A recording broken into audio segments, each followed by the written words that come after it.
Research methods in sociology, സോഷ്യോളജിയിലെ ഗവേഷണ രീതികൾ എന്ന ചാപ്റ്ററിൽ പുതിയ ക്ലാസ്സിലേക്ക് നമുക്ക് കടക്കാം.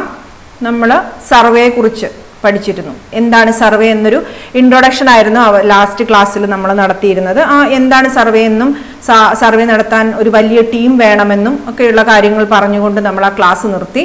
ഇനി ഈ ഒരു ക്ലാസ്സിലാണ് സർവേയുടെ പ്രധാനപ്പെട്ട കുറേ കാര്യങ്ങൾ പറയുന്നത്. ഇവിടെ ഈ ഒരു ക്ലാസ് കൊണ്ടും സർവേ തീരുന്നില്ല. കാരണം സോഷ്യോളജിയിലെ ഏറ്റവും ഇമ്പോർട്ടൻ്റ് ആയിട്ടുള്ള ഒരു ഗവേഷണ രീതിയാണ് സർവേ എന്ന് പറയുന്നത്. അപ്പം നമുക്ക് സർവേയെക്കുറിച്ച് ഒരുപാട് കാര്യങ്ങൾ ഇവിടെ പഠിക്കേണ്ടതുണ്ട്. അപ്പോൾ അതുകൊണ്ട് ഇനി ഒരു ക്ലാസ്സിൽ ഒരു കുറച്ച് ഭാഗവും കൂടെ സർവേയെക്കുറിച്ച് പറയുന്നു നമ്മൾ. അടുത്ത ക്ലാസ്സോടുകൂടി നമ്മുടെ ഈ ചാപ്റ്റർ തീരുന്നതും ആയിരിക്കും. അപ്പോൾ നമുക്ക് നോക്കാം. സർവേക്കകത്ത് ഉള്ള ഒരു മെത്തേഡാണ്. അതായത് ഈ സർവേ നടത്തുന്നതിന് നിരവധി മെത്തേഡുകളുണ്ട് എന്ന് പറഞ്ഞു. അപ്പോൾ അതിനകത്ത് ഏറ്റവും പ്രധാനപ്പെട്ടതാണ് സാമ്പിൾ സർവേ എന്ന് പറയുന്നത്. സർവേ എന്ന് പറയുമ്പോൾ പൊതുവായിട്ട് 2 ടൈപ്പ് എന്ന് നമുക്ക് പറയാം. സാമ്പിൾ സർവേയും പോപ്പുലേഷൻ സർവേയും. പോപ്പുലേഷൻ സർവേയുടെ മറ്റൊരു പേരാണ് സെൻസസ് എന്ന് പറയുന്നത്. അതായത് എല്ലാ ജനങ്ങളെയും ഉൾപ്പെടുത്തിക്കൊണ്ടുള്ള പഠനം. Okay, so there are mainly 2 types of survey, sample survey and population survey. In this class we are going to discuss about sample survey. Population survey കുറിച്ച് നിങ്ങൾക്ക് അധികം പഠിക്കാനില്ല. സാമ്പിൾ സർവേ ആണ് നമ്മൾ പഠിക്കുന്നത്. അപ്പോൾ തിരഞ്ഞെടുക്കപ്പെട്ട വ്യക്തികളിൽ നിന്നും വിവരങ്ങൾ ശേഖരിക്കുന്ന സർവേ രീതിയാണ് സാമ്പിൾ സർവേ എന്ന് പറയുന്നത്. പോപ്പുലേഷൻ സർവേ എന്ന് പറയുമ്പോൾ പോപ്പുലേഷനിലുള്ള എല്ലാ അംഗങ്ങളോടും നമ്മൾ ചോദ്യങ്ങൾ ചോദിക്കുന്നുണ്ട്. പക്ഷേ സാമ്പിൾ സർവേയിൽ അങ്ങനെയല്ല. തിരഞ്ഞെടുക്കപ്പെട്ട വ്യക്തികളിൽ നിന്നും നാം വിവരങ്ങൾ ശേഖരിക്കുന്നു. ഇനി എങ്ങനെയാണ് തിരഞ്ഞെടുക്കുന്നത് എന്നൊക്കെയുള്ള കാര്യങ്ങൾ നമ്മൾ താഴേക്ക് പഠിക്കുന്നതായിരിക്കും. മനസ്സിലായല്ലോ? അപ്പോൾ സാമ്പിൾ സർവേ എന്നാൽ തിരഞ്ഞെടുക്കപ്പെട്ട വ്യക്തികളിൽ നിന്നും നമ്മൾ എന്ത് ചെയ്യുന്നു? വിവരങ്ങൾ ശേഖരിക്കുന്നു. അപ്പോൾ എങ്ങനെയാണ് നമ്മൾ ഈ ആളുകളെ തിരഞ്ഞെടുക്കുന്നത് എന്ന് നമുക്ക് നോക്കണം, അല്ലേ? കാരണം we are selecting some people, we are finding out some people for providing us information for our study. അല്ലേ? നമുക്ക് സർവേ നടത്താൻ നമ്മൾ ചില വ്യക്തികളെ തിരഞ്ഞെടുക്കുന്നു. we are selecting some individuals for what? for giving us information. നമ്മളൊരു കാര്യം പഠിക്കാനാണ് പോകുന്നത്, അല്ലേ? ആ കാര്യം പഠിക്കുന്നതിനുള്ള ഇൻഫർമേഷൻ തരുന്ന കുറച്ച് വ്യക്തികളെ നമ്മൾ തിരഞ്ഞെടുക്കുന്നു. എങ്ങനെയൊക്കെയോ നമ്മൾ തിരഞ്ഞെടുക്കുന്നു. അങ്ങനെ തിരഞ്ഞെടുത്ത വ്യക്തികളിൽ നിന്നും നാം വിവരങ്ങൾ ശേഖരിക്കുമ്പോൾ അതിനെ സാമ്പിൾ സർവേ എന്ന് പറയുന്നു. നേരെ മറിച്ച് പോപ്പുലേഷൻ സർവേ അങ്ങനെയല്ല, സെൻസസ് സർവേ ആണ്. അത് എല്ലാവരോടും നമ്മൾ ചോദ്യങ്ങൾ ചോദിക്കുന്നുണ്ട്. ഓക്കെ, ഇനി പഠന വിധേയമാക്കുന്ന മൊത്തം ഗ്രൂപ്പിനെ നാം സമഷ്ടി എന്ന് പറയുന്നു. പഠിക്കാൻ പോകുന്ന മുഴുവൻ ഗ്രൂപ്പിനെ നാം വിളിക്കുന്ന പേരെന്താണ്? സമഷ്ടി അഥവാ ജനസംഖ്യ എന്ന് നാം വിളിക്കുന്നു. ഓക്കെ, പഠിക്കാൻ പോകുന്ന മുഴുവൻ ഗ്രൂപ്പിനെ നാം വിളിക്കുന്ന പേരാണ് എന്ത്? സമഷ്ടി അഥവാ ജനസംഖ്യ. ഈ ജനസംഖ്യയിൽ നിന്നും പഠനത്തിനായി സമീപിക്കുന്ന വ്യക്തികൾ അതായത് നമ്മൾ അവരെ കുറിച്ച് പഠിക്കാനെന്ന് പറഞ്ഞ് അവരോട് സമീപിക്കുന്നുണ്ട്, അല്ലെ? ആ വ്യക്തികൾ മൊത്തം ജനസംഖ്യയുടെ പ്രതിനിധികളാണ്. ഇപ്പോൾ ഒരു ചെറിയൊരു ഉദാഹരണം പറഞ്ഞു കഴിഞ്ഞാൽ, നിങ്ങളുടെ ക്ലാസ്സിൽ 62 കുട്ടികളുണ്ട്. ക്ലാസ്സിൽ ഒരു പഠനം നടത്താനായിട്ട് പോകുന്നു. ഞാൻ സാമ്പിൾ സർവേ ആണ് അവിടെ നടത്തുന്നത്. അപ്പോൾ ഞാൻ എൻ്റെ ക്വസ്റ്റ്യൻ ക്ലാസ്സിലെ എനിക്ക് ഓരോരുത്തരുടെ അടുത്തും കുറേ കാര്യങ്ങൾ ചോദിക്കാനുണ്ട്. അപ്പം എൻ്റെ ജനസംഖ്യ എന്ന് പറയുന്നത് പെരിങ്ങോം ക്ലാസ്സിലെ ഹ്യൂമാനിറ്റീസ് ക്ലാസ്സിലെ കുട്ടികളാണ്. ഞാൻ ആ ജനസംഖ്യയിൽ നിന്നും സാമ്പിളുകൾ തിരഞ്ഞെടുക്കുന്നു, അല്ലെങ്കിൽ പ്രതിരൂപങ്ങൾ തിരഞ്ഞെടുക്കുന്നു. എല്ലാവരെയും കൂടെ പഠിക്കാൻ എൻ്റെ കയ്യിൽ സമയമില്ല, ഒറ്റ ദിവസം കൊണ്ട് എനിക്ക് പഠിച്ചു തീർക്കണം. അപ്പോൾ ഞാൻ എന്ത് ചെയ്യുന്നു? ഞാൻ ചിലപ്പോൾ ആദ്യത്തെ ബെഞ്ചിലിരിക്കുന്ന 3 പേരെ എടുക്കുന്നു, അടുത്ത രണ്ടാമത്തെ ബെഞ്ചിലിരിക്കുന്ന 2 പേരെ എടുക്കുന്നു, അടുത്ത ബെഞ്ചിലിരിക്കുന്ന 2 പേരെ എടുക്കുന്നു. ഇങ്ങനെ ഞാൻ ആ മുഴുവൻ ക്ലാസ്സിൻ്റെ മുഴുവൻ ക്ലാസ്സിനെ നമ്മൾ വിളിക്കുന്നത് ജനസംഖ്യ. ആ മുഴുവൻ ജനസംഖ്യയുടെ പ്രതിനിധികളായ സാമ്പിളുകൾ അഥവാ പ്രതിരൂപത്തിനെ നമ്മൾ അവിടെ നിന്ന് സെലക്ട് ചെയ്യുന്നു. മനസ്സിലായല്ലോ? അങ്ങനെയാണ്. ഓക്കെ, ഇനി ഇങ്ങനെ സെലക്ട് ചെയ്ത ശേഷം അപ്പോൾ ഈ ഒരു വലിയ ജനസംഖ്യയുടെ റെപ്രസെൻറ്റേറ്റീവ് ആണ്. മനസ്സിലായല്ലോ? ആ ഒരു വലിയ ജനസംഖ്യയുടെ ആരാണ്? റെപ്രസെൻറ്റേറ്റീവ് ആണ്. അതുകൊണ്ടാണ് നമ്മൾ അവരോട് മാത്രമായിട്ട് ചോദ്യങ്ങൾ ചോദിക്കുന്നത്. ഇനി ഇങ്ങനെ നമ്മൾ തിരഞ്ഞെടുത്ത ശേഷം തിരഞ്ഞെടുത്തിട്ട് അവരെ എടുത്ത് നമ്മൾ പഠിച്ച ശേഷം നമുക്ക് കിട്ടുന്ന ഫലത്തിന് നാം സാമാന്യവൽക്കരണം നടത്തുന്നു, ജനറലൈസേഷൻ നടത്തുന്നു. സാമാന്യവൽക്കരണം എന്ന് പറഞ്ഞാൽ ജനറലൈസേഷൻ. അതെന്താണെന്ന് അറിയോ നിങ്ങൾക്ക്? ഇപ്പോൾ ഞാൻ ആ ക്ലാസ്സിലുള്ള 62 കുട്ടികളെടുത്ത് ചോദിക്കാതെ ഞാൻ കുറച്ച് സാമ്പിളുകളെ തിരഞ്ഞെടുത്ത് അല്ലെങ്കിൽ പ്രതിരൂപങ്ങളെ തിരഞ്ഞെടുത്തുകൊണ്ട് ആ പ്രതിരൂപങ്ങളോട് എന്ത് ചെയ്യുന്നു? പഠനം നടത്തിയ ശേഷം ഞാൻ പറയാൻ പോകുന്നു, ഈ പെരിങ്ങോം എന്ന് പറയുന്ന ക്ലാസ്സിലാണ് പഠിച്ചതെങ്കിലും ഞാൻ പറയുന്നു പെരിങ്ങോം ഹ്യൂമാനിറ്റീസ് കുട്ടികളുടെ സ്വഭാവം ഇതാണ് എന്ന് ഞാൻ സാമാന്യവൽക്കരണം നടത്തുന്നു, അഥവാ ജനറലൈസേഷൻ നടത്തുന്നു. അങ്ങനെ ചെയ്യുന്നതിനെയാണ് എന്ത് പറയുന്നത്? ജനറലൈസേഷൻ എന്ന് പറയുന്നത്. മനസ്സിലായല്ലോ? അപ്പോൾ സാമ്പിളുകൾ എടുത്ത് നമ്മൾ പഠിച്ച ശേഷം കിട്ടുന്ന ഫലത്തിന് നാം സാമാന്യവൽക്കരണം നടത്തുന്നു. ഇനി സാംഖ്യകത്തിലെ അഥവാ സ്റ്റാറ്റിസ്റ്റിക്സ് ഒരു വിഷയമാണത്. സാംഖ്യിക ശാസ്ത്രം സ്റ്റാറ്റിസ്റ്റിക്സിലെ സാമ്പിളിംഗ് സിദ്ധാന്തം ഉപയോഗിച്ച് സാമ്പിൾ സർവേ നടത്തുന്നു. നമ്മൾ സാമ്പിൾ സർവേ നടത്തുവാനായിട്ട് ചില ടെക്നിക്കുകൾ യൂസ് ചെയ്യുന്നു. ആ ടെക്നിക്കുകൾ നമ്മൾ എടുക്കുന്നത് എവിടെ നിന്നാണ്? നമ്മൾ സ്റ്റാറ്റിസ്റ്റിക്സ് എന്ന് പറയുന്ന വിഷയത്തിൽ നിന്നാണ് എങ്ങനെ സാമ്പിൾ സർവേ നടത്തണമെന്നുള്ള ടെക്നിക്കുകൾ കണ്ടെത്തുന്നത്. ഓക്കെ, അപ്പം നമുക്ക് നോക്കാം. ഒന്നും കൂടെ ഞാൻ ഈ പറഞ്ഞ കാര്യങ്ങൾ ഇംഗ്ലീഷിലൊന്ന് പറയാം. സാമ്പിൾ സർവേ എന്ന് പറഞ്ഞാൽ എന്താണ്? Information is collected only from the individuals selected by the researcher. തിരഞ്ഞെടുക്കപ്പെട്ട വ്യക്തികളിൽ നിന്നും വിവരം ശേഖരിക്കുന്ന രീതിയാണ് എന്ത്? സാമ്പിൾ സർവേ എന്ന് പറയുന്നത്. Information is collected only from the individuals selected by the researcher. The entire group that undergoes studies is called population. നേരത്തെ പറഞ്ഞ എക്സാമ്പിളിൽ പോപ്പുലേഷൻ എന്താണ്? പെരിങ്ങോം സ്കൂളിലെ ഹ്യൂമാനിറ്റീസ് കുട്ടികളാണ്. The entire group that undergoes studies is called population. The individual selected for studies represent the entire population. നമ്മൾ തിരഞ്ഞെടുത്ത ആ ഒരു ഗ്രൂപ്പ്, ഈ മൊത്തം ജനസംഖ്യയിൽ നിന്നും ഫുൾ പോപ്പുലേഷനിൽ നിന്നും നമ്മൾ കുറച്ചു പേരെ തിരഞ്ഞെടുത്തു. We selected individuals representing the entire population and that selected individuals are known as sample. അവരെ നമ്മൾ സാമ്പിൾ എന്ന് വിളിക്കും. മനസ്സിലായല്ലോ? അവരെയാണ് നമ്മൾ സാമ്പിൾ അഥവാ പ്രതിരൂപം എന്ന് വിളിക്കുന്നത്. Then the result of the sample survey, ഈ സാമ്പിളുകളോട് ചോദ്യം ചോദിച്ച് കിട്ടുന്ന ഫലം, result. The result of the sample survey can be used to make generalisations. അവിടെ എങ്ങനെയാണ് ജനറലൈസേഷൻ നടത്തുന്നത്? പെരിങ്ങോം സ്കൂളിലെ ഹ്യൂമാനിറ്റീസ് കുട്ടികളുടെ സ്വഭാവം പഠിക്കാനാണ് ഞാൻ പോയത്. അപ്പോൾ 62 കുട്ടികളിൽ നിന്നും ഞാൻ 15 പേരെടുത്താണ് ചോദ്യങ്ങൾ ചോദിച്ചത്. ആ 15 പേരായിരുന്നു എൻ്റെ സാമ്പിൾ എന്ന് പറയുന്നത്. മനസ്സിലായല്ലോ? എൻ്റെ പോപ്പുലേഷൻ എന്താണ്? പെരിങ്ങോം സ്കൂളിലെ ഹ്യൂമാനിറ്റീസ് കുട്ടികളായിരുന്നു എൻ്റെ പോപ്പുലേഷൻ അഥവാ ജനസംഖ്യ എന്ന് പറയുന്നത്, അഥവാ സമഷ്ടി എന്ന് പറയുന്നത്. പഠന വിധേയമാക്കുന്ന മൊത്തം ഗ്രൂപ്പിനെ സമഷ്ടി എന്ന് പറയുന്നു. The entire group that undergoes studies is called population. വളരെ ഇമ്പോർട്ടൻ്റ് ആണ് കേട്ടോ, എപ്പോഴും ചോദിക്കുന്നതാണത്. മനസ്സിലായല്ലോ? ഇനി ആ എൻറ്റയർ ഗ്രൂപ്പിൽ നിന്നും എനിക്ക് പഠിക്കുവാനായിട്ട് ഞാൻ സമീപിക്കേണ്ട ചില വ്യക്തികളെ ഞാൻ തിരഞ്ഞെടുക്കുന്നു. അവർ ആ മൊത്തം ജനസംഖ്യയുടെ റെപ്രസെൻറ്റേറ്റീവ്സ് ആണ്, അല്ലെങ്കിൽ പ്രതിനിധികളാണ്. ഇവരെ ഞാൻ എന്ത് വിളിക്കുന്നു? സാമ്പിൾ അഥവാ പ്രതിരൂപം എന്ന് വിളിക്കുന്നു. മനസ്സിലായല്ലോ? The selected individuals representing the entire population is called sample. അത് കഴിഞ്ഞ് നമ്മൾ എന്ത് പറഞ്ഞു? കിട്ടുന്ന റിസൾട്ടിന് നമ്മൾ എന്ത് ചെയ്യുന്നു? ജനറലൈസേഷൻ നടത്തുന്നു. ഈ സാമ്പിളിൻ്റെ അടുത്ത് ചോദിച്ച കാര്യങ്ങൾ നമ്മൾ ആരുടെ കാര്യങ്ങളെന്ന് പറയുന്നു?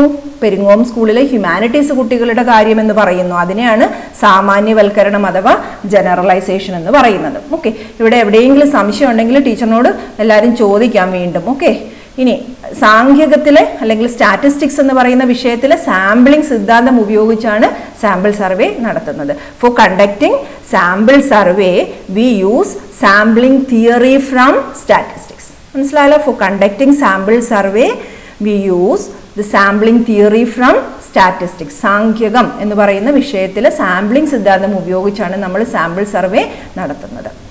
ഇനി സാമ്പിൾ തിരഞ്ഞെടുക്കുവാൻ പല രീതികളുണ്ട്. പ്രധാനമായിട്ടും ഉള്ള 2 രീതികളാണ് നമ്മളിവിടെ പഠിക്കാൻ പോകുന്നത്. There are numerous methods in choosing the sample. How to choose the sample. But we are going to study the 2 main principles അല്ലെങ്കിൽ 2 main methods. അതിൽ ഒന്നിൻ്റെ പേര് സ്ഥരിത സാമ്പിളിംഗ് എന്നും രണ്ടാമത്തതിൻ്റെ പേര് യാദർശിക സാമ്പിളിംഗ് എന്നുമാണ്. Sample collection depends upon many principles. Two main principles are stratified sampling, strata, സ്ഥരിതം, ലെയറുകൾ. Strata means layer. Stratified sampling, random sampling അഥവാ യാദർശിക sampling. യാദർശികത്തിൻ്റെ ഇംഗ്ലീഷാണ് എന്ത്, റാൻഡം. റാൻഡമായിട്ട് ഞാനത് ചെയ്തു എന്ന് പറഞ്ഞാൽ ഒന്നും നോക്കാതെ ഞാൻ എനിക്ക് ഇഷ്ടമുള്ളതൊക്കെ ഇങ്ങനെ എടുത്തു എന്നുള്ളതിനാണ് നമ്മൾ റാൻഡം എന്ന് പറയുന്നത്, അല്ലേ? അപ്പോൾ ഇവിടെ രണ്ട് ടൈപ്പ് സാമ്പിളിംഗ് സർവേ മെത്തേഡ്സ് ആണ് ഉള്ളത്. സ്ട്രാറ്റിഫൈഡ് സാമ്പിളിങ്ങും റാൻഡം സാമ്പിളിങ്ങും, സ്ഥരിത സാമ്പിളിങ്ങും യാദർശിക സാമ്പിളിങ്ങും. ഇത് പ്രധാനമാണ് കേട്ടോ. ഇനി സ്ഥരിത സാമ്പിളിംഗ് എങ്ങനെയാണെന്ന് നോക്കാം. ഇതിനകത്ത് തന്നെയുണ്ട് സ്ഥരിതം എന്ന് പറഞ്ഞാൽ ലെയറുകൾ എന്നാണ്, തട്ടുകൾ എന്നാണ് ഉദ്ദേശിക്കുന്നത്. ഓക്കെ, അപ്പോൾ അതെങ്ങനെയാണ് ചെയ്യുന്നത് നമുക്ക് നോക്കാം.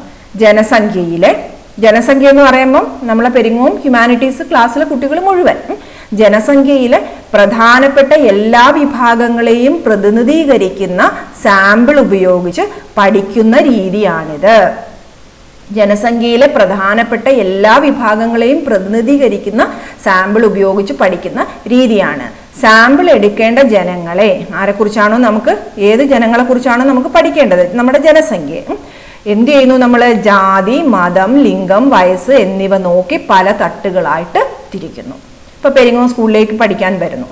അപ്പോൾ ആദ്യം ഞാൻ ഡിവൈഡ് ചെയ്യുന്നു. ഹിന്ദുക്കൾ എത്ര, മുസ്ലിങ്ങൾ എത്ര, ഇന്നാരൊക്കെയാണ് ഹിന്ദുക്കൾ, ആണുങ്ങൾ എത്ര, പെണ്ണുങ്ങൾ എത്ര, ഇത്ര വയസ്സിനകത്തുള്ളവർ എത്രയാണ്, അവരുടെ ജാതി എന്താണ്, ഇങ്ങനെ ഓരോന്ന് നോക്കിയിട്ട് അവരെ പല തട്ടുകളായിട്ട് നമ്മൾ തിരിക്കുന്നു. ഇനി നമ്മൾ പഠിക്കാൻ പോകുമ്പോൾ നമ്മുടെ ഗവേഷണ വിഷയത്തിന് അനുയോജ്യമായ രീതിക്കനുസരിച്ച് നമ്മൾ ആ തട്ടുകളിൽ നിന്നും ആൾക്കാരെ തിരഞ്ഞെടുക്കുന്നു, സാമ്പിളിനെ തിരഞ്ഞെടുക്കുന്നു. മനസ്സിലായല്ലോ? അപ്പോൾ ജനസംഖ്യയിലെ പ്രധാനപ്പെട്ട എല്ലാ വിഭാഗങ്ങളെയും പ്രതിനിധീകരിക്കുന്ന സാമ്പിൾ ഉപയോഗിച്ച് പഠിക്കുന്ന രീതിയാണ് സ്ഥരിത സാമ്പിളിംഗ് എന്ന് പറയുന്നത്. ഈ സ്ഥരിത സാമ്പിളിങ്ങിന് വേണ്ടിയിട്ട് എന്ത് ചെയ്യുന്നു, നമ്മൾ സാമ്പിൾ എടുക്കേണ്ട ജനങ്ങളെ പല തട്ടുകളായി തിരിക്കുന്നു. എങ്ങനെയാണ്? ജാതി, മതം, ലിംഗം, വയസ്സ് എന്നിവ നോക്കി അവരെ നമ്മൾ പല തട്ടുകളായിട്ട് തിരിക്കുന്നു. മനസ്സിലായല്ലോ? Okay. Stratified sampling is a method by which all the relevant subgroups in the population should be represented in the sample. എല്ലാ ഗ്രൂപ്പുകളും വേണം. അതിനുവേണ്ടി നമ്മൾ എന്ത് ചെയ്യുന്നു, അതിനു വേണ്ടിയിട്ട് നമ്മൾ പോപ്പുലേഷൻ എന്ത് ചെയ്യുന്നു, population is divided into different categories based on their caste, class, religion, gender, age, etc. Then samples are chosen from this category. ഏത് സ്ട്രാറ്റ വേണം നമ്മൾ എങ്ങനെ അറിയുന്നത്? Which strata is to be given importance is determined on the basis of the specific goals of the research study. എന്തിനെ കുറിച്ചാണ് നമ്മൾ പഠിക്കേണ്ടത് എന്നതനുസരിച്ച് നമ്മൾ എന്ത് ചെയ്യുന്നു, ആ സ്ട്രാറ്റ ഏതാണ് എന്ന് തീരുമാനിക്കുന്നു. ഓക്കെ.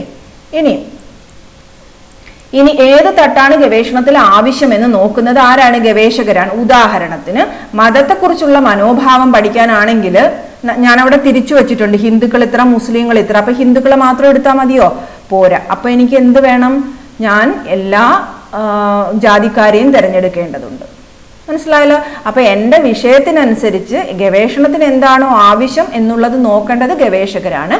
അതിനനുസരിച്ച് ഏത് തട്ട് വേണം എന്ന് ഞാൻ തീരുമാനിക്കുന്നു. മനസ്സിലായല്ലോ? For example, when doing research on attitudes towards റിലിജനെ കുറിച്ചുള്ള ആറ്റിറ്റ്യൂഡ് പഠിക്കുമ്പോൾ the members of all religious categories should be included. എല്ലാ മതക്കാരെയും നമുക്ക് അവിടെ ഇൻക്ലൂഡ് ചെയ്യേണ്ടത് ഉണ്ട്. Likewise when researching attitude towards trade union workers എന്ന് പറഞ്ഞാൽ ഈ എന്താ പറയുക, നമുക്കറിയാമല്ലോ, ചുമട്ട് തൊഴിലാളികളൊക്കെ ഇല്ലേ, എല്ലാ ജോലിക്കാർക്കും ട്രേഡ് യൂണിയനുകളുണ്ട്. ഓരോ പാർട്ടിയുടെയും ട്രേഡ് യൂണിയനുകൾ ഉണ്ടായിരിക്കും. ഇപ്പോൾ INTUC, CITU എന്നൊക്കെ പറഞ്ഞ് ട്രേഡ് യൂണിയനുകളുണ്ട്, അല്ലേ? നമ്മൾ കണ്ടിട്ടില്ലേ ഈ ചുമട്ട് തൊഴിലാളികൾ ഒക്കെ പല യൂണിയൻ്റെ ആൾക്കാരെയൊക്കെ കണ്ടിട്ടില്ലേ?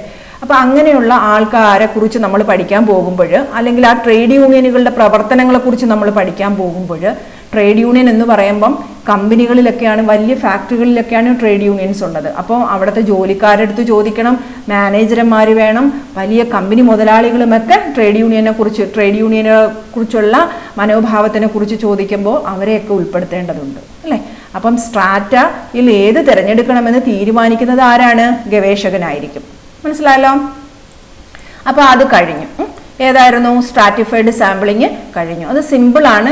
പഠിക്കേണ്ട വിഭാഗത്തിന് പല തട്ടുകളായിട്ട് നമ്മൾ തിരിക്കുന്നു. കാസ്റ്റിൻ്റെയും ജാതിയുടെയും മതത്തിൻ്റെയും ഒക്കെ അടിസ്ഥാനത്തിൽ നമ്മൾ ജനസംഖ്യയെ പല തട്ടുകളായിട്ട് തിരിക്കുന്നു. എന്നിട്ട് ഏത് തട്ട് വേണം എന്നുള്ളത് തീരുമാനിക്കുന്നത് ഗവേഷകരാണ്. ഒരു ഉദാഹരണം പറഞ്ഞു, മതത്തെക്കുറിച്ചുള്ളൊരു മനോഭാവം പഠിക്കണമെങ്കിൽ എല്ലാ മതക്കാരെയും ഉൾപ്പെടുത്തേണ്ടതുണ്ട്. അല്ലെങ്കിൽ ഹിന്ദു മതക്കാർക്ക് ഏതെങ്കിലും ഒരു ശബരിമല പ്രവേശനത്തിനെ കുറിച്ചുള്ള മനോഭാവം എന്ത് നമ്മൾ പഠിക്കാൻ പോകുമ്പോൾ നമ്മൾ ആ ഒരു ക്ലാസ്സിൽ നിന്നും നമ്മൾ തട്ടുകളായിട്ട് തിരിച്ചു വച്ചിട്ടുണ്ട്. അവിടെ നമുക്ക് ആര് മതി? ഹിന്ദുക്കൾ മാത്രം മതിയായിരിക്കും അല്ലെ? ഹിന്ദുക്കളുടെ മനോഭാവമാണ് ചോദിച്ചിരിക്കുന്നത്. അപ്പം നമുക്കവിടെ ഹിന്ദുക്കൾ മാത്രം മതിയായിരിക്കും. ഓക്കെ, നെക്സ്റ്റ് ഇസ് യാദർശിക സാമ്പിളിങ് അഥവാ റാൻഡം സാമ്പിളിങ്. റാൻഡം എന്ന് പറഞ്ഞാൽ യാദർശികം. എന്താണ് നമുക്ക് നോക്കാം. Okay, random sampling is the method by which samples are selected from the actual unit like person, village or household. അപ്പോൾ നമ്മൾ പഠിക്കേണ്ട വിഭാഗങ്ങളിൽ നിന്നും യാദർശികമായിട്ട് നമ്മൾ സാമ്പിളുകൾ തിരഞ്ഞെടുക്കുന്നു. അതിനെയാണ് റാൻഡം സാമ്പിളിംഗ് എന്ന് പറയുന്നത്. The selection of the sample is based purely on chance. ഒന്നും നോക്കുന്നില്ല. ഇപ്പോൾ ഞാനപ്പോൾ പെരിങ്ങോമിൻ്റെ ആ ഒരു ഉദാഹരണം തന്നെ പറയാം. അപ്പം ഞാൻ നേരത്തെ ഡിവൈഡ് ചെയ്ത് വെച്ചു, മതത്തിൻ്റെയും ജാതിയുടെയും ഒക്കെ ബേസിൽ അവിടെ ഡിവൈഡ് ചെയ്ത് വെച്ചിട്ടുണ്ട്. ഇവിടെ ഞാൻ യാദൃശിക സാമ്പിളിൽ അങ്ങനെയൊന്നുമല്ല. കാണുന്ന ആരെങ്കിലുമൊക്കെ ഞാൻ അങ്ങ് പോയി സെലക്ട് ചെയ്യുക ചെയ്യുന്നത്.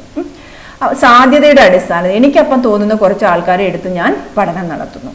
അപ്പം യാദൃശിക സാമ്പിളിംഗ് എന്നാൽ സംഭവ്യത അല്ലെങ്കിൽ സാധ്യത, പ്രോബബിലിറ്റി എന്ന് ഇംഗ്ലീഷിൽ പറയും. സംഭവ്യത അഥവാ സാധ്യത എന്ന സങ്കല്പനത്തിന്റെ അടിസ്ഥാനമാക്കിയ സാമ്പിളിംഗ് ആണ് എന്ത്? യാദർശിക സാമ്പിളിംഗ് എന്ന് പറയുന്നത്. വ്യക്തി, ഗ്രാമം, കുടുംബം എന്നീ യൂണിറ്റുകളിൽ നിന്നും പൂർണ്ണമായും യാദർശികതയെ അടിസ്ഥാനമാക്കി സാമ്പിൾ തിരഞ്ഞെടുക്കുന്ന രീതിയാണിത്. ഇത് ഇമ്പോർട്ടൻ്റ് ആണ് കേട്ടോ. എന്താണ് യാദർശികവൽക്കരണം? ഇതിനെ യാദർശികവൽക്കരണം എന്നും വിളിക്കുന്നു. ഉദാഹരണത്തിന് നാണയത്തിന്റെ രണ്ട് വശങ്ങൾ ടോസ് ചെയ്യുമ്പോൾ ഏത് വരുന്നു നമുക്ക് പറയാൻ പറ്റുമോ? ഓരോ തവണയും ഏതോ ഭാഗ്യം കൊണ്ട്, സാധ്യത കൊണ്ടാണ് ഓരോ സൈഡും വീഴുന്നത് അല്ലേ? അപ്പോൾ random sampling is the method by which samples are selected from the actual unit. Actual unit എന്ന് പറയുമ്പോൾ വ്യക്തികൾ അല്ലെങ്കിൽ ഗ്രാമങ്ങൾ, വീടുകളൊക്കെ ആയിരിക്കും. And the selection is simply based on chance. ചാൻസിന്റെ ബേസിലായിരിക്കും സെലക്ഷൻ നടക്കുന്നത്. And this is otherwise called as randomization. And this randomization is depending upon probability. സാധ്യതയിൽ അടിസ്ഥാനപ്പെടുത്തിയാണ് യാദൃശിക സാമ്പിളിംഗ് നടത്തുന്നത്. Example for that is the two sides of a coin. Coin നമ്മൾ toss ചെയ്യുമ്പോൾ ഏത് സൈഡ് വീഴും എന്ന് നിർണ്ണയിക്കുന്നത് ജസ്റ്റ് സാധ്യത, പ്രോബബിലിറ്റി മാത്രമാണ്. യാദർശിക സാമ്പിൾ തിരഞ്ഞെടുക്കുവാൻ പല രീതികളുമുണ്ട്. ഇനി എങ്ങനെ നമുക്ക് യാദർശിക സാമ്പിൾ തിരഞ്ഞെടുക്കാം? ഇപ്പം ഞാൻ പറഞ്ഞു, വെറുതെ ഞാൻ ക്ലാസ്സിലേക്ക് പോയി കുറച്ച് പേരെ എടുക്കുന്നു, അങ്ങനെ വേണമെങ്കിലും ചെയ്യാം. അല്ല എങ്കിൽ എനിക്ക് വേണമെങ്കിൽ നറുക്കെടുപ്പ് നടത്താം. അതുമല്ലെങ്കിൽ എനിക്ക് പ്രത്യേക ക്രമരഹിത പട്ടിക ഉണ്ടാക്കാം. ഞാൻ റോൾ നമ്പർ എടുത്തു വെച്ചിട്ട് ജസ്റ്റ് ചുമ്മാ അങ്ങനെ 1-നെടുത്ത്, 5-നെടുത്ത്, 4-നെടുത്ത്, 3-നെടുത്ത്, ഇനി അങ്ങനെ ക്രമരഹിതമായിട്ടൊരു പട്ടിക ഉണ്ടാക്കാം. അപ്പോൾ അതിനായിട്ട് നമുക്ക് വേണമെങ്കിൽ കമ്പ്യൂട്ടറുകളുടെ സഹായം എടുക്കാം. അങ്ങനെ യാദർശികമായിട്ട് നമ്മൾ തിരഞ്ഞെടുക്കുന്നു. അതാണ് എന്ത്? യാദർശിക സാമ്പിളിങ്ങിൽ. അങ്ങനെയാണ് നമ്മൾ യാദർശിക സാമ്പിളിങ്ങിൽ ആരെ തിരഞ്ഞെടുക്കുന്നത്? പ്രതിരൂപത്തിനെ അല്ലെങ്കിൽ സാമ്പിളിനെ തിരഞ്ഞെടുക്കുന്നത്. മനസ്സിലായല്ലോ? We use the same idea in selecting sample. The selection of the actual person, village or household is purely based on chance. നേരത്തെ പറഞ്ഞു അല്ലേ? ഇനി thus being chosen in a sample, അവിടെ സെലക്ട് ആവുന്നത് just a matter of luck അല്ലേ? Just like you win a lottery. Lottery കിട്ടുന്ന ഉറപ്പൊന്നുമില്ല, ലക്കിലാണ് നമുക്ക് ലോട്ടറി കിട്ടുന്നത്. There are different techniques used for random selecting, and most common techniques are drawing of lots, lot ഇടുക, rolling of Diaz, മറ്റേ എന്താ പറയുക, കട്ടയില്ലേ, കട്ട എറിഞ്ഞിട്ട് ഏത് സൈഡ് വരുന്നു, use of random number tables, അല്ലെങ്കിൽ കാൽക്കുലേറ്റേഴ്സിൻ്റെയോ കമ്പ്യൂട്ടറിൻ്റെയോ സഹായത്തോടു കൂടി റാൻഡം ആയിട്ട് നമ്പേഴ്സ് ജനറേറ്റ് ചെയ്യുന്നു, പ്രത്യേക ക്രമരഹിത പട്ടിക ഉണ്ടാക്കുന്നു. അങ്ങനെയാണ് നമ്മൾ യാദൃശിക സാമ്പിളിനെ തിരഞ്ഞെടുക്കുന്നത്. മനസ്സിലായല്ലോ? അപ്പോൾ 2 തരം കഴിഞ്ഞു. ഇനി നമ്മൾ ഒരു സർവേ സാമ്പിൾ എങ്ങനെ നമുക്ക് തിരഞ്ഞെടുക്കാം? ഒരു ഉദാഹരണം തന്നിട്ട്, ഇനിയിപ്പോൾ ഞാൻ ഈ പെരിങ്ങോം ക്ലാസ്സിൽ ഉദാഹരണം പറഞ്ഞില്ല, അതുപോലെ ടെക്സ്റ്റ് ബുക്കിൽ ഒരു എക്സാമ്പിൾ തന്നിട്ടുണ്ട്. A survey sample is how A survey sample is selected എന്നുള്ളത്. ഓക്കെ, അപ്പോൾ അതിന് മുന്നേ ഒരു കാര്യം പറയാനാണ്. നമ്മൾ എപ്പോഴും ഗവേഷണം നടത്തുമ്പോഴേ ഒരു പരികൽപ്പന എന്ന് പറയുന്ന, ഹൈപ്പോത്തസിസ് എന്ന് പറയുന്ന ഒരു ആശയം ഉണ്ടായിരിക്കും. അത് നമ്മുടെ ഒരു മുൻവിധിയാണ്. അങ്ങനെ ഒരു പരികൽപ്പനയിൽ നിന്നുകൊണ്ടാണ് നമ്മൾ ഗവേഷണം നടത്തുന്നത്. ഉദാഹരണത്തിന് പെരിങ്ങോം സ്കൂളിലെ കുട്ടികൾ വഴക്കാളികളാണ്, അതാണ് എൻ്റെ പരികൽപ്പന. അല്ലെങ്കിൽ പെരിങ്ങോം സ്കൂളിലെ ഹ്യൂമാനിറ്റീസിലെ കുട്ടികൾ നല്ല കുട്ടികളും സയൻസിലെ കുട്ടികൾ വഴക്കാളികളുമാണ്, അതെൻ്റെ ഒരു പരികൽപ്പനയാണ്. ഈ ഒരു പരികൽപ്പന വച്ചുകൊണ്ടാണ് ഞാൻ 2 ക്ലാസ്സിലും പഠനം നടത്തുവാനായിട്ട് പോകുന്നത്. മനസ്സിലായല്ലോ? എപ്പോഴും നമ്മൾ ഗവേഷണം നടത്താൻ പോകുമ്പോൾ ഇങ്ങനൊരു ഹൈപ്പോത്തസിസ് ഉണ്ടായിരിക്കും. ആ ഹൈപ്പോത്തസിസ് ശരിയാണോ തെറ്റാണോ എന്നാണ് നമ്മൾ ഗവേഷണം നടത്തുന്നത്. മനസ്സിലായല്ലോ? അതിന് പറയുന്ന പേരാണ് എന്ത്? പരികൽപ്പന. അപ്പോൾ ഒരു പരികൽപ്പനയ്ക്ക് ഒരു ഉദാഹരണം ഇവിടെ തന്നിട്ടുണ്ട്. ചെറിയ സമുദായങ്ങൾക്കിടയിലാണ് വലിയ സമുദായങ്ങൾക്കിടയിൽ ഉള്ളതിനേക്കാൾ അടുപ്പവും സാമുദായിക സൗഹാർദ്ദവും നിലനിൽക്കുന്നത് എന്ന ഒരു പരികൽപ്പന. ചെറിയ സമുദായങ്ങൾക്കിടയിലാണ് വലിയ സമുദായങ്ങൾക്കിടയിൽ ഉള്ളതിനേക്കാൾ അടുപ്പവും സാമുദായിക സൗഹാർദ്ദവും നിലനിൽക്കുന്നത്. അപ്പോൾ ആ ഹൈപ്പോത്തസിസ് ഇംഗ്ലീഷിലൊന്ന് പറയാം. in smaller communities അല്ലെങ്കിൽ smaller communities possess more attachment and harmony, attachment, close relationship and harmony than larger communities. That is the hypothesis. ഇന്ത്യയിലെ ഒരു ഗ്രാമത്തിലാണ് ഇതിൻ്റെ പഠനം നടത്തേണ്ടത്. അപ്പം ഞാൻ ഗ്രാമത്തിലേക്ക് പോകുന്നു. ചെന്നിട്ട് എന്ത് ചെയ്യുന്നു? വലിയൊരു ഗ്രാമമാണ്. അപ്പോൾ ഇന്ത്യയിലെ മുഴുവൻ ഗ്രാമത്തിലൊന്നും പഠനം നടത്തുവാനുള്ള സാമ്പത്തിക ശേഷിയില്ല. അപ്പം ഞാൻ ഇന്ത്യയിലെ ഒരു സംസ്ഥാനം തിരഞ്ഞെടുക്കുന്നു, കേരളം. എന്നിട്ട് ആ കേരളത്തിനകത്ത് തന്നെ ഉള്ള ഏതെങ്കിലും ഒരു പ്രത്യേക പ്രദേശത്ത്, അല്ലെങ്കിൽ കേരളം എന്ന് തന്നെ കൂട്ടുക, ആ സംസ്ഥാനത്തിൽ എല്ലാ ഗ്രാമങ്ങളുടെയും പട്ടിക ഞാൻ എടുക്കും. എത്ര ഗ്രാമങ്ങളുണ്ടോ എല്ലാത്തിൻ്റെയും ലിസ്റ്റ് ഞാൻ തയ്യാറാക്കുന്നു. I am making the list of all the villages in the state along with the population. എത്രയുണ്ടെന്നൊക്കെ ഞാൻ കണ്ടുപിടിക്കുന്നു. Then I divide the villages into small, large and medium villages. എനിക്ക് ഇത്ര ജനസംഖ്യയുള്ളത് സ്മാൾ, ഇത്രയുള്ളത് മീഡിയം, ഇത്രയുള്ളത് വലുത്, large എന്ന് ഞാൻ decide ചെയ്യുന്നു. അപ്പം ഞാനൊരു സംസ്ഥാനത്തിലെ എല്ലാ ഗ്രാമങ്ങളുടെയും, കേരളത്തിൽ വരുന്നു, കേരളം എന്ന സംസ്ഥാനത്തിലെ എല്ലാ ഗ്രാമങ്ങളുടെയും പട്ടിക തയ്യാറാക്കുന്നു, ജനങ്ങളുടെയും ലിസ്റ്റ് എടുക്കുന്നു. ശേഷം ഞാൻ ഗ്രാമങ്ങളെ ചെറിയ ഗ്രാമം, വലിയ ഗ്രാമം, ഇടത്തരം ഗ്രാമം എന്നിങ്ങനെ തിരിക്കുന്നു. എനിക്ക് അതിനൊരു ക്രൈറ്റീരിയ ഉണ്ടായിരിക്കും, ചെറിയ ഗ്രാമം എന്ത്. ഞാൻ അങ്ങനെ തിരിച്ച ശേഷം ഞാൻ ഇതിനിടയിൽ വരുന്ന മീഡിയം വില്ലേജസ് ഇല്ലേ, I eliminate those medium villages because these medium villages are not small or not big, validuvalla cheruduvalla, they are in between. So I eliminate these medium villages. Then I prepare a list of those villages. I have a revised list in my hand with smaller and large villages. മനസ്സിലായല്ലോ? അപ്പം എല്ലാ ഗ്രാമങ്ങളിലെയും പട്ടിക തയ്യാറാക്കുന്നു. ശേഷം ഗ്രാമങ്ങളെ ചെറിയ ഗ്രാമം, വലിയ ഗ്രാമം എന്നിങ്ങനെ ഞാൻ തരംതിരിക്കുന്നു. എന്നിട്ട് ഈ മീഡിയം ഗ്രാമങ്ങളെ ഞാൻ എൻ്റെ പട്ടികയിൽ നിന്നും മാറ്റുന്നു. ഈ പട്ടിക വലിയ ചെറിയ ഗ്രാമങ്ങളായി സ്ഥരിതവൽക്കരണം നടത്തിയവ ആണ്, സ്ട്രാറ്റിഫൈ ചെയ്ത് വെച്ചിരിക്കുന്നതാണ്. അല്ലെങ്കിൽ ഇങ്ങനെ പറഞ്ഞാലും മതി, ഈ പട്ടിക വലിയ ചെറിയ ഗ്രാമങ്ങളായിട്ട് നമ്മൾ തിരിച്ചു വച്ചിരിക്കുന്നു. ഇനി എല്ലാ ഗ്രാമങ്ങൾക്കും തുല്യസ്ഥാനം ലഭിക്കുവാൻ എന്ത് ചെയ്യുന്നു? ഞാൻ 20 വലിയ ഗ്രാമങ്ങളെയും 20 ചെറിയ ഗ്രാമങ്ങളെയും നറുക്കെടുപ്പിലൂടെ തിരഞ്ഞെടുക്കുന്നു. മനസ്സിലായല്ലോ? ഞാൻ 20 വലിയ ഗ്രാമങ്ങളെയും 20 ചെറിയ ഗ്രാമങ്ങളെ, അല്ലെങ്കിൽ 10 എന്ന് വേണേലും പറയാം, 10 വലിയ ഗ്രാമങ്ങളെയും 10 ചെറിയ ഗ്രാമങ്ങളെയും ഞാൻ ലോട്ടറി ഇതിട്ടിട്ട് നറുക്കെടുപ്പ് നടത്തിയിട്ട് തിരഞ്ഞെടുക്കുന്നു. കാരണം ഗ്രാമങ്ങൾ നിരവധിയാണ്.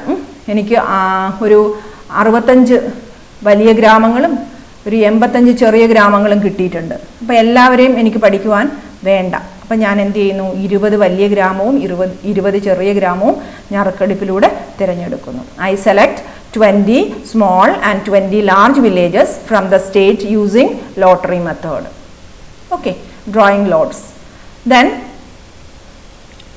എന്നിട്ട് എന്ത് ചെയ്യുന്നു? എന്നിട്ട് ഞാൻ ഈ ഗ്രാമങ്ങളെ പഠിക്കുന്നു. ശേഷം ഈ ഗ്രാമങ്ങൾ പഠിച്ച് നമ്മുടെ പരികൽപ്പന ശരിയോ തെറ്റോ എന്ന് കണ്ടെത്തുന്നു.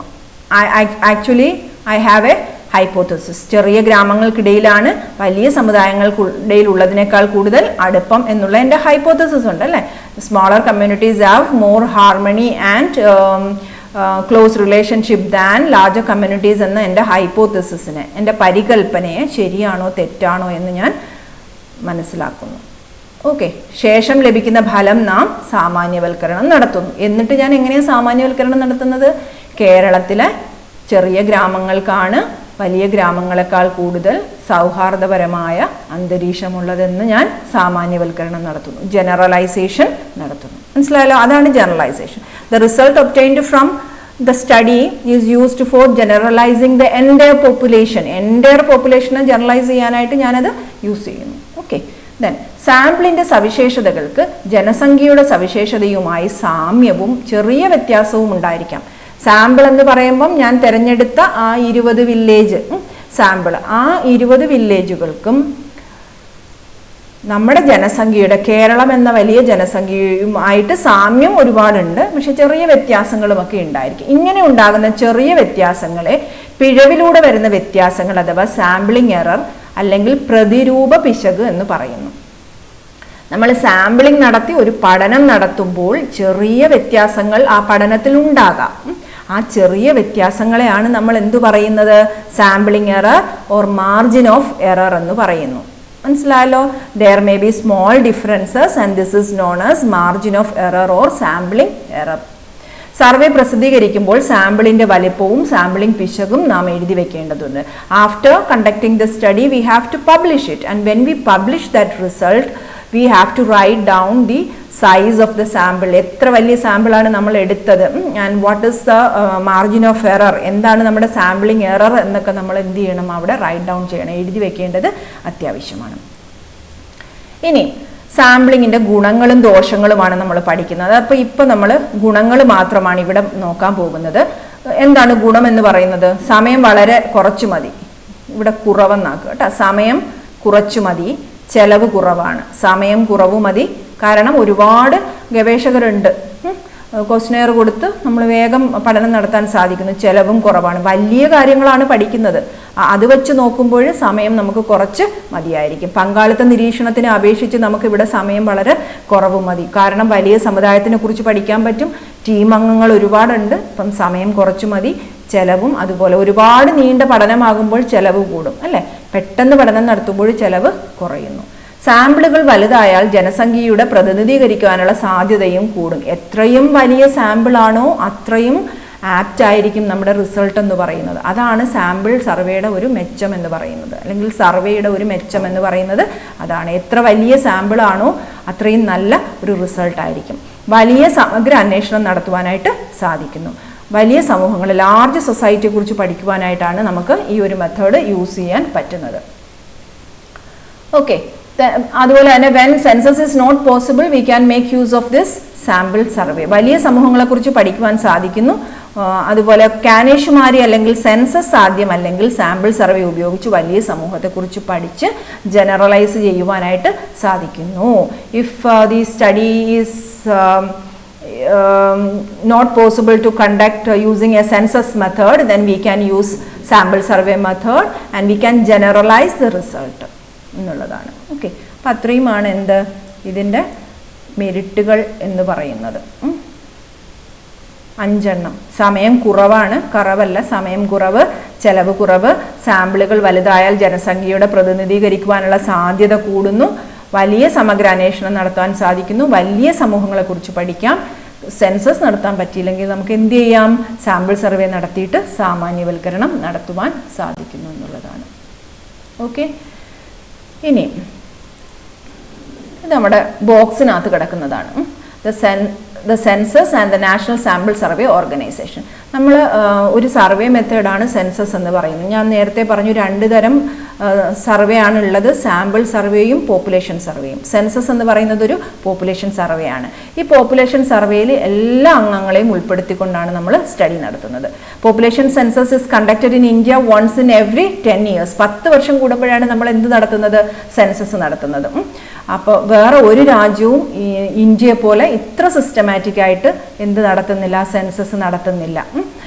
ഏറ്റവും പോപ്പുലേറ്റഡ് ആയിട്ടുള്ള കൺട്രിയായ ചൈന പോലും ഇന്ത്യ നടത്തുന്ന പോലെ 10 വർഷം കൂടുമ്പോൾ census നടത്താറില്ല. then it involves lakhs of investigators. ഒരുപാട് ഇൻവെസ്റ്റിഗേറ്റേഴ്സും വലിയ ലോജിസ്റ്റിക്കൽ ഓർഗനൈസേഷനും ഒക്കെ വലിയ ചെലവുമൊക്കെ ആയിട്ട് നടത്തുന്ന വലിയൊരു പഠനമാണ് ഈ സെൻസസ് എന്ന് പറയുന്നത്. ലക്ഷക്കണക്കിന് അന്വേഷകരും വിപുലമായ മുന്നൊരുക്കങ്ങളും ആവശ്യമുള്ള ഭീമമായ ചെലവ് വരുന്ന ഒരു പ്രക്രിയയാണ് ഇന്ത്യൻ സെൻസസ് എന്ന് പറയുന്നത്. എന്നാൽ ഇതിന് പകരമായി രാജ്യത്തുള്ള ഓരോ വീടിൻ്റെയും ഓരോ വ്യക്തിയുടെയും വിശദാംശങ്ങൾ ഉൾപ്പെടുത്തിയുള്ള സമഗ്രമായ സർവേ ഫലം നമുക്ക് ലഭിക്കുന്നു. ചില വിദേശ രാജ്യങ്ങളൊക്കെ ഇങ്ങനെ നമ്മൾ കണക്കെടുക്കുന്ന പോലെ എടുക്കാറില്ല. അവരൊക്കെ സാമ്പിൾ സർവേകളാണ് നടത്തുന്നത്. അപ്പം ഇതിൻ്റെ ഫലങ്ങളും കൃത്യത പുലർത്തുന്നത് തന്നെയാണ്. ഇന്ത്യയിൽ 10 വർഷം കൂടുമ്പം സെൻസസ് നടത്തുന്നുണ്ടെങ്കിൽ നമ്മൾ national Sample survey organisation NSSO എന്ന് പറയുന്ന ഒരു ഓർഗനൈസേഷൻ ഉണ്ട്. ഇത് ഓരോ വർഷവും സാമ്പിൾ സർവേ നടത്തുന്നു. ഇവർ സാമ്പിൾ സർവേ നടത്തിയിട്ട് എന്താ പഠിക്കുന്നതെന്നറിയോ? പോവർട്ടിയെ കുറിച്ച്, അൺഎംപ്ലോയ്മെന്റിനെ കുറിച്ച് ഒക്കെ അവർ പഠനങ്ങൾ നടത്തുന്നു. NSO ഓരോ 5 വർഷം കൂടുമ്പോഴും 1.2 ലക്ഷം വീടുകളിലും 6 ലക്ഷത്തിലേറെ വ്യക്തികളെയും ഉൾപ്പെടുത്തിക്കൊണ്ട് മറ്റൊരു വലിയ സർവേയും നടത്തുന്നുണ്ട്. എല്ലാ വർഷം കൂടുമ്പോഴും അവർ സാമ്പിൾ സർവേ നടത്തുന്നു. 5 വർഷം കൂടുമ്പോൾ ടോട്ടൽ ഇന്ത്യയിലുള്ള പോപ്പുലേഷനിൽ നിന്നും 1.2 ലാക്ക് വീടുകളും 6 ലാക്ക് ആളുകളെയും ഉൾപ്പെടുത്തിക്കൊണ്ട് മറ്റൊരു വലിയ സർവേയും നടത്തി വരുന്നു. ഓക്കെ, ലോകത്തിൽ കൃത്യമായി നടത്തപ്പെടുന്ന ഏറ്റവും വലിയ സർവേകളിൽ NSSO സർവേ ഉൾപ്പെടുന്നു. ശാസ്ത്രീയമായി തിരഞ്ഞെടുക്കുന്നത് കൊണ്ട് മൊത്തം ജനസംഖ്യയുടെ സവിശേഷതകൾ വിലയിരുത്തുവാൻ NSSOയ്ക്ക് കഴിയുന്നു. ഇത് ഒന്നും ചോദിക്കത്തില്ല. ഇത് NSSO എന്താണെന്നൊക്കെ ചിലപ്പം ചോദിക്കാം. നാഷണൽ സാമ്പിൾ സർവേ ഓർഗനൈസേഷനാണ്. ഇന്ത്യയിൽ 10 വർഷം കൂടുമ്പോഴാണ് സെൻസസ് എടുക്കുന്നത്, ഓർത്ത് വയ്ക്കുക. ബോക്സിലുള്ളതായതുകൊണ്ട് വലുതായിട്ട് വലിയ ചോദ്യങ്ങൾ ഇതിൽ നിന്ന് വരാനുള്ള സാധ്യത ഇല്ല. പിന്നെന്താണ്, 5 വർഷം കൂടുമ്പോഴും 1 വർഷം കൂടുമ്പോഴും സർവേകൾ നടത്തുന്നുണ്ട്. സാമ്പിൾ സർവേ ദാരിദ്ര്യം, തൊഴിലില്ലായ്മ തുടങ്ങിയ വിഷയങ്ങൾ മനസ്സിലാക്കുന്നതിന് വേണ്ടിയിട്ടാണ് സാമ്പിൾ സർവേ നടത്തുന്നത്. പോവർട്ടി, അൺഎംപ്ലോയ്മെന്റ് തുടങ്ങിയ കാര്യങ്ങൾ തിരിച്ചറിയുന്നതിന് വേണ്ടിയിട്ടാണ് NSSO സർവേ നടത്തുന്നത്. ഓക്കെ, ജസ്റ്റ് ഒന്ന് അറിയാൻ വേണ്ടിയിട്ട് ഒന്ന് കാണിച്ചു തന്നേ ഉള്ളൂ. ഇനി അടുത്തത് ലിംഗാനുപാതത്തിലെ ആപൽക്കരമായ ഇടിവ് സ്ഥിതി വിവര കണക്കുകൾ എന്നുള്ളതാണ്. ഇതൊരു സർവേ നടത്തിയിട്ട് നമുക്ക് ഇത്തരത്തിലുള്ള ഒരു പഠനം നടത്തിയതിന്റെ വിവരങ്ങൾ ബോക്സിനകത്ത് കിടക്കുന്നതാണ്. Alarming decline in sex ratio, ഇത് വളരെ പ്രധാനമാണ്. ബോക്സിലാണെങ്കിൽ പോലും ഇത് വലിയ ഒരു ഇമ്പോർട്ടൻ്റ് ഇഷ്യൂ ആയതുകൊണ്ട് ഇത് വളരെ പ്രധാനമാണ്. ഓക്കെ, അപ്പോൾ ഇതിൽ നമ്മൾ നേരത്തെ പഠിച്ചിട്ടുണ്ട്, ഇന്ത്യയിൽ സെക്സ് റേഷ്യോ ഡിക്ലൈനിങ് ആണെന്ന് നമ്മൾ ആൾറെഡി പഠിച്ചു കഴിഞ്ഞു അല്ലേ. അത് ഏറ്റവും പ്രധാനമായിട്ടുള്ളത് പഞ്ചാബ്, ഹരിയാന, ഹിമാചൽ പ്രദേശ്, ഡൽഹി തുടങ്ങിയിട്ടുള്ള സംസ്ഥാനങ്ങളിലാണ് ഏറ്റവും കൂടുതൽ ഈ സെക്സ് റേഷ്യോ താഴേക്കിടിയുന്നത്. സെക്സ് റേഷ്യോ എന്ന് പറയുമ്പോൾ എന്താണ്? 1000 ആൺകുട്ടികൾക്ക് എത്ര പെൺകുട്ടികൾ എന്നുള്ളതാണ് സെക്സ് റേഷ്യോ എന്ന് പറയുന്നത്. ഓക്കെ, 1000 ആൺകുട്ടികൾക്ക് എത്ര പെൺകുട്ടികൾ. The child sex ratio is expressed as the number of girls per 1000 boys in the age group 0 to 6. 0 മുതൽ 6 വയസ്സ് വരെ 1000 ആൺകുഞ്ഞുങ്ങൾക്ക് എത്ര പെൺകുഞ്ഞുങ്ങൾ എന്നുള്ളതാണ് ചൈൽഡ് സെക്സ് റേഷ്യോ എന്ന് പറയുന്നത്. മനസ്സിലായല്ലോ? അപ്പോൾ ചൈൽഡ് സെക്സ് റേഷ്യോ ഏറ്റവും കൂടുതൽ കുറവുള്ളത് പഞ്ചാബ്, ഹരിയാന, ഡൽഹി, ഹിമാചൽ പ്രദേശ് എന്നീ സംസ്ഥാനങ്ങളിലാണ്. അത് 1 മാർക്കിന് ചിലപ്പം ചോദിക്കാം, ഓർത്ത് വയ്ക്കുക. പിന്നെ പ്രായ ഗ്രൂപ്പിൽ കുട്ടികളുടെ എണ്ണം അനുസരിച്ചാണ് ലിംഗാനുപാതം കണക്കാക്കുന്നത്. അനുപാതം ഇന്ത്യയിൽ ഒട്ടാകെ താഴ്ന്നുകൊണ്ടിരിക്കുകയാണ്. ഇനി ഒരു ചെറിയ ഒരു ഡേറ്റ തരുന്നുണ്ട്. 1991-ലെയും 2001-ലെയും 2011-ലെയും ഈ ഡേറ്റ ഒന്ന് ജസ്റ്റ് നോക്കുക. 91-ൽ ഇന്ത്യയിൽ 945 പെൺകുഞ്ഞുങ്ങൾ ഉണ്ടായിരുന്നു. 0 to 6 പ്രായ ഗ്രൂപ്പിലുള്ള കുട്ടികളെ കുറിച്ചാണ് പറയുന്നത്. 2001-ലെത്തിയപ്പോൾ 927 താഴ്ന്നു. 2011-ൽ 919 ആയിട്ട് മാറുന്നു. ഇത് 914 എന്നാണ്, തെറ്റാണ് കേട്ടോ, 914. പഞ്ചാബ് ഡേറ്റാസ് നോക്കി വയ്ക്കുക. കുറയുവാണോ കൂടുവാണോ എന്നൊക്കെ മനസ്സിലാക്കിയാൽ മതി കേട്ടോ. ഇത് ജസ്റ്റ് നിങ്ങളുടെ അറിവിനായിട്ട് ഒന്നിട്ടിരിക്കുന്നു എന്നുള്ളേ ഉള്ളൂ. ഈ ഒരു 3 സ്ഥലങ്ങളൊന്ന് ഓർത്തു വയ്ക്കുക. പഞ്ചാബ്, ഹരിയാന, ഡൽഹി, ഹിമാചൽ പ്രദേശ് എന്നിവിടങ്ങളിലാണ് പെൺകുഞ്ഞുങ്ങളുടെ സെക്സ് റേഷ്യോ താഴേക്ക് പോകുന്നത്. ചിലപ്പോൾ ഈ ചാർട്ട് തന്നിട്ട് ഒന്ന് അനലൈസ് ചെയ്യാൻ ചോദിച്ചു കഴിഞ്ഞാൽ എന്ത് പറയാം? 1991-ൽ ഇത്രയായിരുന്നു, 2001-ൽ ഇത്രയായി, അവിടെ 2011 ആയപ്പോൾ അത് വീണ്ടും കുറയുകയാണ് ചെയ്തത്. സെക്സ് റേഷ്യോയിൽ താഴേക്കുള്ള ഇടിവാണ് ഉണ്ടാകുന്നത്. Okay, child sex ratio is expressed as the number of girls per 1000 boys in the age group of 0 to 6 years. and this ratio has been falling steadily in India, especially in some states. States ഏതൊക്കെയാ? Punjab, Haryana, Himachal Pradesh and even Delhi. Okay. Then ഇനി നമുക്കിതിൻ്റെ ഇതിന് കാരണം എന്ത് എന്നൊക്കെയുള്ള നമുക്ക് ഇനി വരും ക്ലാസ്സുകളിലൊക്കെ പഠിക്കാനുണ്ട്. അപ്പോൾ തൽക്കാലം ഇത്രയും കാര്യങ്ങൾ മാത്രം മനസ്സിലാക്കി വെക്കുക. അതാണ് ഇന്നത്തെ ക്ലാസ്. Thank you. ഇനി നമുക്ക് സർവേയുടെ ദോഷങ്ങളും ഇൻ്റർവ്യൂ എന്ന് പറയുന്ന ഒരു ഭാഗവുമാണ് അടുത്ത് നമുക്ക് പഠിക്കാനുള്ളത്. Thank you so much.